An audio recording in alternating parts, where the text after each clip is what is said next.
आपने इस अभ्यास की मदद फरमाई है, हौसला फरमाया है, जिद्दी और इस्तिकामत का मुजाहरा किया है। आपको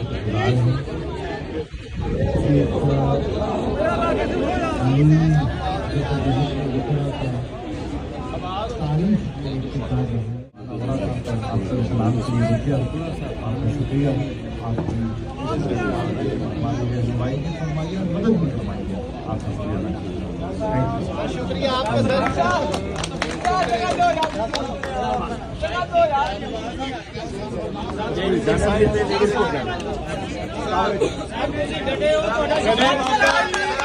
के साथ खड़े रहना है।